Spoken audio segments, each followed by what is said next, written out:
What's up, Buttercup, and welcome back to my channel. Of course, it is I, it is me, it is she, Barbie P. Okay, yes. Welcome, welcome, welcome. In this video, we're going to talk about how to stop overeating on the weekends. I know it's something that you deal with on your weight loss journey. Let's get into it. Of course, I'm not a doctor, a dietitian, a nutritionist, or Jesus. So I always recommend you seek professional help on your weight loss, fat loss journey. However, I just give tips and tricks.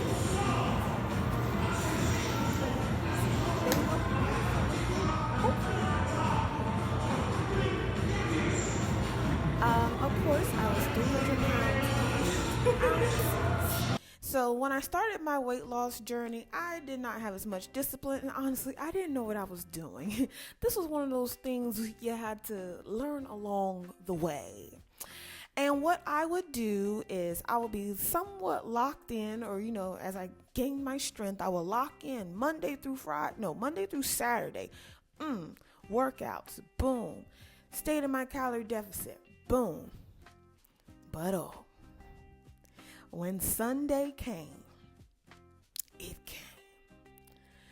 I would use Sunday as like a cheat day or a reward day. And that's what I would look forward to. I would look forward to Sunday, y'all. And I would go in. I would go in on Sunday. And you already know it's after church. The church van rolls up to Golden Corral, or you go out on a date night, whatever it may be. But Sunday, I would go in. And I was wondering why my weight loss was really kind of slow, and I was trying to figure out, I was like, what am I doing? I'm working out, and I'm eating chicken breasts, and I'm eating broccoli, and I'm still not losing weight. Girl, you eating too much on Sunday. Okay, for example, we would get out of church and I would have Wingstop. And of course I had the meal for two. So it was like maybe 15 or so chicken wings. And of course they were lemon pepper steppers with the french fries, and we didn't really touch the vegetables, let's be real. And I would get like 2 or 3 cups of the blue cheese dressing. And of course I had a soda as well. So with just that one meal, that had to be at least 2,500 or so calories, because they're frying everything as well, and then you got all the sauces. So we're just gonna say 2,500. It probably was definitely more. That would be lunch, and then dinner would be some type of meal with rice. So I would probably have like some jerk chicken with rice, cabbage, the plantains, or just whatever meal. And then I would have a sweet treat as well, because it's Sunday. It's Sunday. I get to eat what I want because I worked so hard throughout the week. But what was happening, like I said, Buttercup, I was eating way, way, way too much. So here are the tips and tricks that help me still stay in my calorie deficit and not go so hard on the weekends, because I was going hard. So what I simply just did was I planned accordingly. So I had to meal prep. So I would normally meal prep like Monday through Friday, but what I started doing was kind of meal prepping Monday through Thursday, and then Friday I would do a meal prep for Saturday through Sunday. So for most of the stuff, it was pretty much meal prep. And that's when I started noticing more weight loss, because I was staying in my calorie deficit because I was planning ahead. I was planning accordingly. I did not go into the weekend willy-nilly. I went into the weekend with a plan. And even if we decided to go out to eat, I still planned accordingly. I had to learn how to eat out, okay? I had to learn everything that I'm telling y'all. I lived through it. I walked it. So you're just getting the information. But if you want to know how to eat out strategically, I have a video on that. So you can watch that video and then come back to this one. But yes, Even if we went out to eat, I had to learn how to strategically eat out so I can still stay in my calorie deficit. So that's what I pretty much did. I planned accordingly. And on Sunday, I had to really give up that all or nothing kind of mindset, because that's what I pretty much had. I gave my all Monday through Saturday, and I gave my all on Sunday. So I had to get rid of that.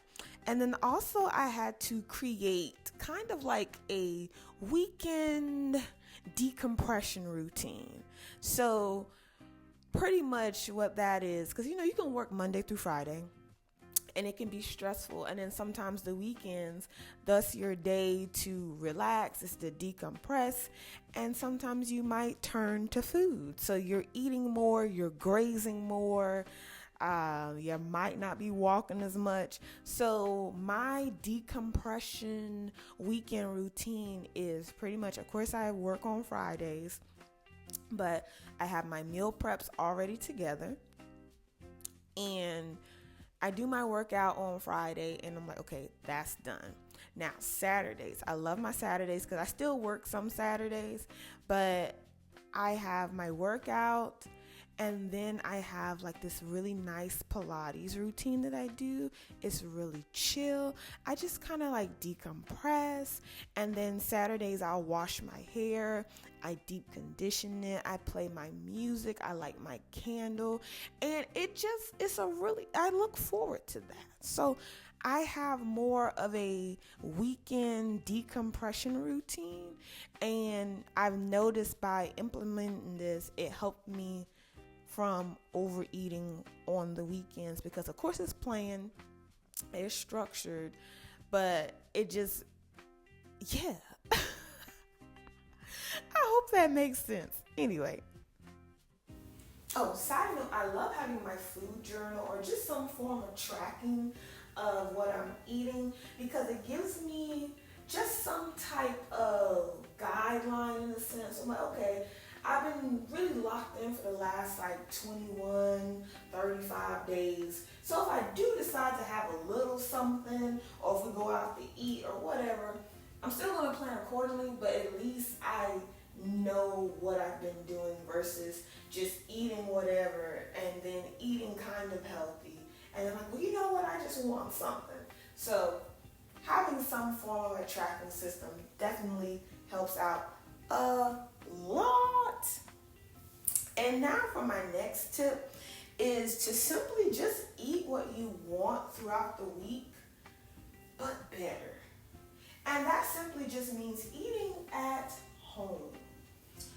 I feel as though now I don't have as many craves as I used to, or as many cravings like how I used to, because I don't put all of it on Sunday, or I don't put all of it on Saturday. If I want chicken wings, I'm eating chicken wings. Okay? I'm eating chicken wings. But I'm eating better because I'm eating at home. So example, I get the chicken wings from Aldi. They are frozen and cut up already. And I'll get, maybe 8 to maybe 15 or sometimes 20 of them. I'll cook them in a batch. And I'll season them, let them marinate real nice. Then I'll put my cooking spray on them and sprinkle some cornstarch. Throw it in the air fryer for about an hour for me. I like my wings kind of crispy, crunchy. I like that. And that's my chicken wings. Now, I don't eat all 20 in one sitting, but they're just ready. So I'll probably eat maybe 8 to 10. If I'm feeling really ravenous, maybe 12. And then I'll have 2 servings of French fries, but they're like regular potatoes that I cut up and made. And when you look at the macros of a regular just potato without the oil, without all that type of stuff, it's actually semi-low calorie. So, and then I'll get my Greek yogurt, add my seasonings. Y'all, it's so good. And it's like I have pretty much a Wingstop meal at home for a fraction of the calories. Like when I actually did the math one time for at least an 8 count with the fries and everything, it was less than 800 calories.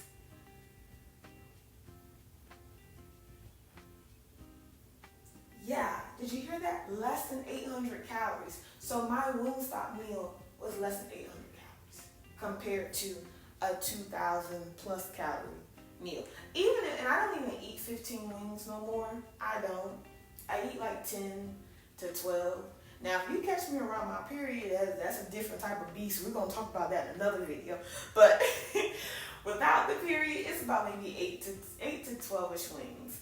And I have a serving or two of French fries with my Greek yogurt, and that's just an amazing meal. So you can eat whatever you want, but if you make it at home, it's so much better because you are in control of the oil, you're in control of the calories, the portion. You are just more in control. And I love that because, like I said, now I pretty much eat whatever I want, but keep it in my calorie deficit. And therefore, I'm not craving on the weekends or looking forward to a quote-unquote cheat day because I have what I want. And that's it. And especially if you're keeping your meals protein and fiber rich, that's it. That is it. Listen, Buttercup, weight loss is really not hard. We make it hard. Remember, this is your journey, so you're going to have to personalize it. You know, you can use my journey for inspiration. Nothing wrong with that. But you have to cater it to you. And yes. Now we're getting to the end of this video. I'm about to wrap it up. But I just have to say, do not label the weekends as a cheat day or cheat days, because it kind of gives you permission to overeat and to pretty much binge. Because I'm going to tell you something. I used to have cheat days and I don't have them no more. I don't even have cheat meals no more. I just plan accordingly. I eat what I want, when I want, and how I want. I make it better. And if I do decide to go out to eat, I'm not eating the whole table. It's controlled. It's disciplined.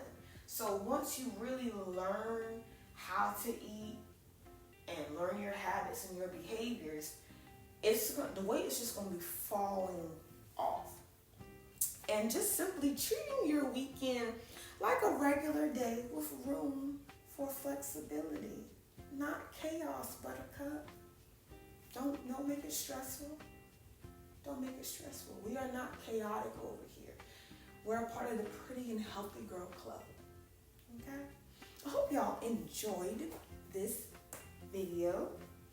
Oh, also, remember, your weight loss journey is for you. And weight loss is not a straight line that's just going down. Your weight loss journey is going to be like the stock market. It's going to be going up. It's going to be going down. Like I said, you have to personalize it and find what works for you. So go ahead in the comment section. Tell me which tip you are going to use. Are you going to plan ahead? Are you going to eat better but at home? Are you just going to simply take the label of cheat day off? Small changes can make a big difference. Buttercup, you do not need to be perfect. You just need to be better than last weekend. I hope this video helped. If you like videos like this, make sure to like it, comment, subscribe to the channel. And until next time, Buttercup, enjoy your weekend without the guilt, and happy Mother's Day to all the mothers.